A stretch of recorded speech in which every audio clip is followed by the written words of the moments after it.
Today, we're delving into three chilling mysteries from Ohio. Though they span different decades, these cases share one eerie similarity. They all remain unsolved. Let's begin. Case 1. The Cuyahoga Valley Encounter. On March 15, 2015, Charlie Page parked his truck along a desolate service road in Ohio's Cuyahoga Valley National Park. The clock on his dashboard read 10:47 p.m. For 6 months, he had been conducting field research here as part of his work with the Bigfoot Field Researchers Organization.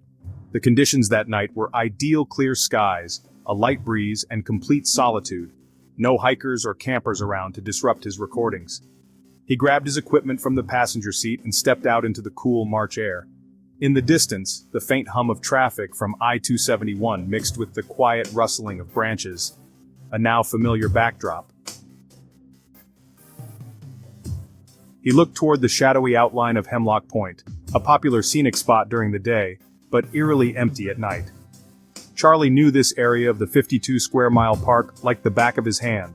With his backpack slung over his shoulder, he set off on the trail he had walked countless times before, barely needing a flashlight to guide him. After about 15 minutes, he arrived at a small clearing, his usual spot for setting up equipment. Carefully, he positioned his digital recorder, adjusting the sensitivity, a setting he had perfected over months of testing. The recorder's faint green glow illuminated his hands as he checked the battery and began a new file. Charlie leaned back against a fallen log, prepared for another uneventful night of recording. The forest was quiet, except for the distant hum of the highway and the occasional rustle of leaves.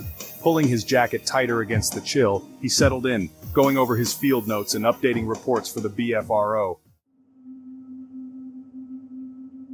Around 11:15 p.m., he noticed an odd shift in the atmosphere. The usual nighttime sounds, owls hooting, small creatures rustling, had fallen silent. This dead air, as it's often called, usually meant something had disrupted the forest's natural rhythm. Cautiously, he reached for his notebook, taking care not to make any sudden movements. The temperature had dropped noticeably, and his breath formed small clouds in the beam of his red flashlight as he recorded his observations. Then, cutting through the silence, came a strange, unfamiliar howl. It was unlike any sound Charlie had documented. The call seemed to come from near Hemlock Point, about 1,000 feet away. He quickly checked his recorder, making sure it captured every detail. The howl sounded again, this time from a slightly different direction, as though the creature had moved. Trembling, he jotted down the time in his notebook. The howls continued, each one seeming to shift locations. Stranger still, Charlie began to hear what sounded like distant whooping calls responding from deeper in the park. The exchange lasted nearly 7 minutes, and Charlie remained perfectly still, aware that any movement might disrupt whatever was happening. His years of fieldwork had trained him to stay calm, yet he couldn't shake the feeling that he was witnessing something truly otherworldly. As the last howl faded, the forest returned to an unnerving silence. No calls, no animals, just an oppressive quiet. Charlie waited another 45 minutes, hoping the sounds would return, but the forest stayed still. By 1 a.m., he could barely feel his fingers, and his legs were stiff from sitting in one position for so long. Carefully, he packed up his gear. The walk back to his truck felt unusually tense, each noise in the forest sharpening his senses. Replaying the sounds in his mind, he tried to match them to any known wildlife, but after months of documenting the park's nocturnal creatures, he knew he had heard something entirely unique. Back at his truck, Charlie connected his recorder to his laptop. Though he had learned to temper his excitement, knowing that many mysterious sounds had mundane explanations, this time felt different. As he replayed the recording, the sounds were just as eerie as he remembered. The strange howls, the shifting directions, and the distant response calls. For 3 days, Charlie analyzed the recordings, comparing them to every known animal in the region. He even shared the files and his notes with other researchers, all of whom agreed. These sounds didn't match any known wildlife in Ohio. To add to the mystery, this area near Hemlock Point had a history of strange reports. Since the 1970s, hikers had reported unusual tracks, and park rangers had documented unexplained vocalizations. Charlie's recording would soon become one of the most compelling audio pieces ever captured in Northeast Ohio, adding weight to local beliefs that Cuyahoga Valley National Park held secrets beyond human understanding. "Take a listen yourself," Charlie urged. "It sounds eerily similar to the Ohio Howl from 1994, doesn't it?" Although he's never captured anything quite like that March night again, Charlie continues his work in the park, convinced that something unknown still lingers in those woods. Case 2: The Disappearance of Hillary Sharma. Hillary Sharma adjusted her new Canon camera in the bathroom mirror of her small Eastlake apartment. At 30, she had just completed an advanced photography course at Lakeland Community College and was eager to put her new skills to the test. The night before, she meticulously packed her camera bag with extra lenses and memory cards, following every tip her instructor had shared. Though she worked as a graphic artist at Steve's Sports in Bedford Heights, her true passion was photography. Her apartment walls were filled with her nature shots, mostly taken in Cuyahoga Valley National Park. She had spent countless hours exploring the park, capturing early morning fog along the Cuyahoga River and breathtaking sunsets. That morning, she mentioned to her roommate, Nick, that she was heading back to the park for a new series of photos along the river, part of a project for her upcoming graphic arts class. Spanning over 32,000 acres between Cleveland and Akron, Cuyahoga Valley National Park offered endless scenic spots. Though Hillary knew the trails and lookout points well, each visit filled her with renewed excitement. She even kept a notebook in her camera bag, with notes on the best lighting times for her favorite spots. After double-checking her gear, Hillary grabbed her keys and headed out to her blue Toyota Camry. The late summer air was thick with humidity, and thunderstorms were expected later in the day, but she didn't mind. Some of her best photos had come just before a storm. She waved to her elderly neighbor who was out watering flowers as she pulled out of her driveway. When Hillary didn't respond to messages or calls that evening, her friends weren't overly concerned. She often got lost in her work, staying out until sunset to capture the perfect shot. But as night fell and still no one had heard from her, they began to worry. The next morning, when she missed a coffee meetup with a friend to show off her latest photos, her friends felt something was wrong. They called the police, explaining that Hillary had gone to Cuyahoga Valley National Park and hadn't returned.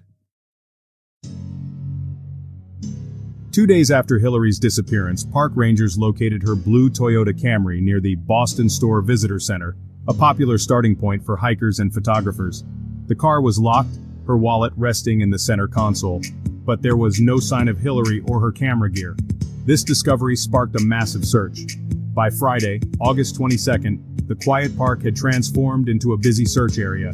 Teams of search and rescue personnel combed through the forest with search dogs, their handlers guiding the animals to stay focused amidst the dense surroundings. Horse patrols scanned wider trails, the higher vantage point offering a better view through the thick summer foliage. The search centered on the area along the Cuyahoga River between Boston Village and Station Road in Brecksville, a challenging terrain with steep embankments. As the humidity rose, search teams pushed forward, the dense vegetation transforming trails into walls of green. Late in the afternoon, a search team made a significant discovery, a camera case, partially hidden under leaves not far from where Hillary's car was parked. Though the case appeared undamaged, it was empty. This unsettling find led to further search efforts, but no additional clues emerged. To this day, Hillary Sharma's disappearance remains a haunting mystery, adding another chilling layer to the enigmatic history of Cuyahoga Valley National Park. For 6 more days, search teams continued their efforts, even pushing through the night with powerful lights, hoping for any additional clues. Then, on Thursday evening, August 28th, 2 rangers patrolling a remote section of the Cuyahoga River near the Highland Road Bridge noticed a dark shape floating in the water. Initially mistaking it for a log, they approached and realized, with dread, that it was a body. Disturbingly, a rope was tied around the neck. The discovery near 15610 Vaughan Road in Brecksville brought the search to a tragic close. The Cuyahoga County Medical Examiner arrived quickly to document the scene as daylight faded, meticulously gathering any remaining clues along the river that might reveal what had happened to Hillary Sharma. After recovering her body, the medical examiner's office worked through the night to confirm her identity. By morning, they delivered the grim news. It was indeed Hillary Sharma. Reporters reached out to those closest to her, including her roommate Nick, who was visibly shaken. He mentioned that while Hillary had been dealing with personal challenges, he was certain of one thing: Hillary would never harm herself. He noted her resilience and strength, expressing his belief that self-harm wasn't in her nature despite recent struggles. However, when investigators examined the contents of Hillary's camera, a chilling discovery deepened the mystery. The memory card was intact, and its final images painted a chaotic scene. The last shots appeared blurry, as if taken while she was running from someone or something. Despite this disturbing evidence, the medical examiner concluded that her death was a suicide. They theorized that she had tied the rope to a branch to hang herself, but that the branch eventually snapped, causing her body to fall into the river. With no additional evidence of foul play, the case was closed, leaving friends and family haunted by unanswered questions. Yet Hillary's story is far from the only strange event in Ohio. On a moonless night in May 1955, a businessman driving along the Little Miami River encountered an unforgettable sight. It was 3:30 a.m., and the winding road's sharp curves and steep embankments were particularly treacherous in the dark. As he neared the old bridge near Loveland, his headlights suddenly revealed three small figures standing huddled beneath the bridge, each about 3 to 4 feet tall. At first, he thought they might be homeless children or perhaps ill or deformed. But as he looked closer, he realized he was seeing something far stranger. Years later, in March 1972, Officer Ray Shockey would experience something similar while patrolling East Kemper Road along the Little Miami River. It was a quiet, cold night in Loveland, Ohio, and as he scanned the tree line, his mind was on his routine night shift duties. Rounding a curve near the bridge, he spotted something on the road. He thought it might be debris, a branch or trash. But as his headlights illuminated the object, he saw that it was alive. A creature stood in the middle of the road, hunched over with leathery, wrinkled skin glistening under the headlights. Its face was wide and flat, resembling that of an amphibian, with large, bulging eyes that reflected the light in a way that sent a chill down Shockey's spine, and its hands, they were unmistakably webbed. Shockey instinctively slowed down, leaning forward, transfixed by the creature as it stared back at him with eerie calm. Just as he reached for his radio, the creature raised its arm. In its webbed hand, it held a rod or wand which began to emit pale blue sparks. A soft glow filled the air, casting an otherworldly light around the bridge and through the darkened trees. The Loveland Frogman sightings remain one of Ohio's most enduring urban legends, leaving those who encountered it with unsettling memories and sparking fascination for decades. Between these encounters and the chilling stories of Cuyahoga Valley, Ohio seems to hold mysteries that defy explanation, leaving more questions than answers in its shadowed woods and winding rivers. As Officer Matthews cautiously approached the figure sprawled across the road, his flashlight cast an eerie glow through the thickening fog. Bracing himself for what he thought would be another routine road clearance, he was stunned to realize the shape lying before him was anything but ordinary. It wasn't a raccoon or any other animal he'd typically encounter. Instead, the figure was oddly humanoid, standing around 4 feet tall with leathery reptilian skin and elongated limbs that ended in webbed hands. Matthew's pulse quickened. He had heard Officer Shockey's unsettling account from just a few weeks prior, describing a similar creature with amphibian features, and now he found himself face to face with the same bizarre sight. In a single, fluid motion it sprang to life, bounding toward the edge of the road and disappearing over the guardrail, vanishing into the dark underbrush just as Shockey had described in his own encounter. Heart pounding, Matthews stumbled back to his cruiser, immediately radioing in his experience. His trembling voice struggled to describe what he'd just witnessed. By morning, Matthews returned to the scene with a group of fellow officers who surveyed the area closely.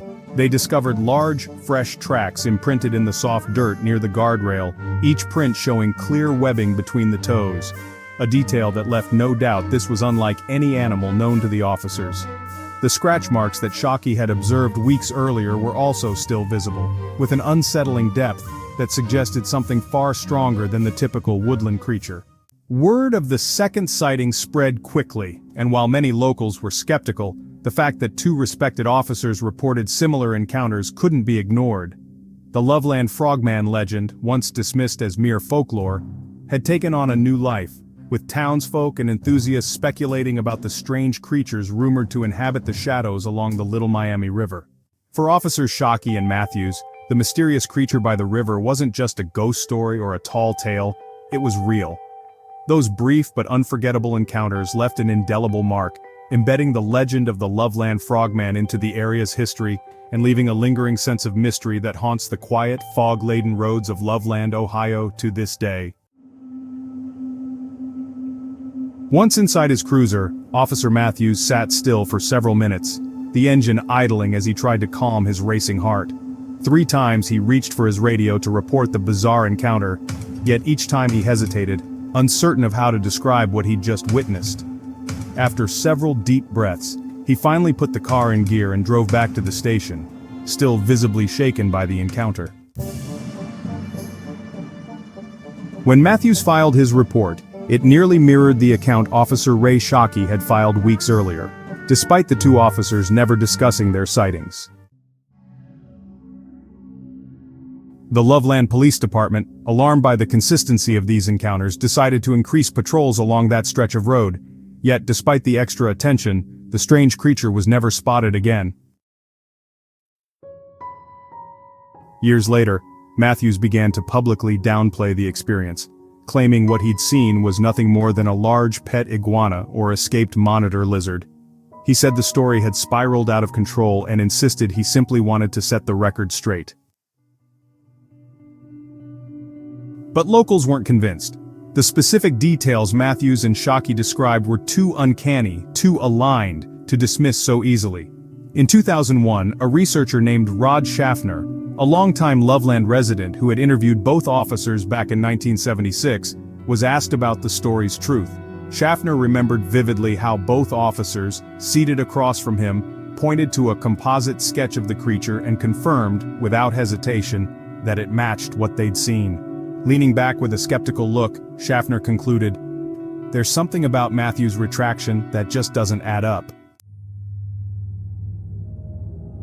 To this day, the Loveland Frogman legend lingers as a chilling enigma, a brush with the unexplained that two officers once fully believed in, even if one later attempted to rewrite the story.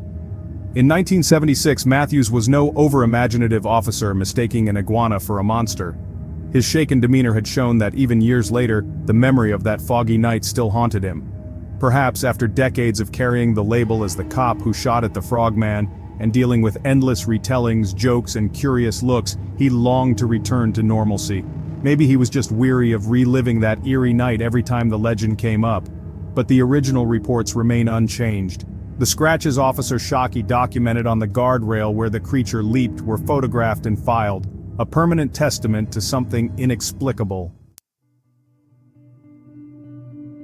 To this day, drivers along that lonely stretch near the Little Miami River often slow down on misty nights, watching the roadsides with nervous glances. Some locals even claim to hear strange sounds echoing from the riverbanks or stumble upon odd tracks by the water. And though hard evidence of the Loveland Frogman remains elusive, those who have brushed with its legend are convinced sometimes the unknown lies just beyond the headlights, waiting to emerge. On July 13, 2016, another sighting of the mysterious creature occurred.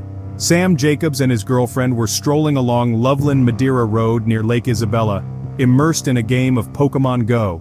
The humid Ohio air was thick, and the buzz of cicadas created a surreal backdrop as Sam occasionally glanced up, hoping to spot a rare water Pokemon near the lake's edge.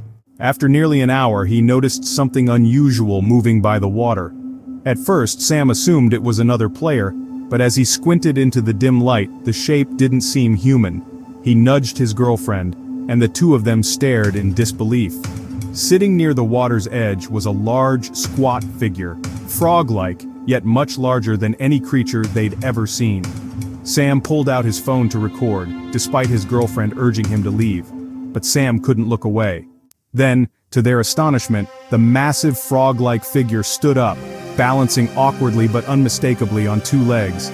It moved with an unnatural gait, ambling toward the guardrail before slipping back into the water. They watched in stunned silence until Sam's girlfriend grabbed his arm, insisting they go. But Sam ran to the guardrail, his flashlight scanning the dark ripples where the creature had vanished. Back home, Sam replayed the footage over and over. Each viewing confirmed what he had seen, a tall, frog-like creature standing upright near Lake Isabella. When he shared his experience, some dismissed it as a trick of shadows or a prank, but Sam held firm to what he'd witnessed. His girlfriend, however, refused to discuss it, too shaken by the experience. The next morning, Sam returned to Lake Isabella in the daylight, finding everything calm and ordinary as joggers passed by, oblivious to the strange events of the previous night. He scanned the spot where they had seen the creature, but all traces of it were gone. That evening, local news stations caught wind of his sighting and reached out for details. Sam recounted the encounter as honestly as he could, describing the frog-like figure without embellishment. When asked if he thought it was the infamous Loveland Frogman, he could only respond, "I don't know what it was. I just know what I saw." The truth remains hidden behind layers of legend, police reports, and eyewitness accounts. For those who made it to the end, drop a ribbit in the comments to let me know you're here. And if you enjoy exploring strange, supernatural cases told with a cinematic flair, don't forget to like and subscribe. Stay curious, stay open-minded, and I'll see you in the next episode.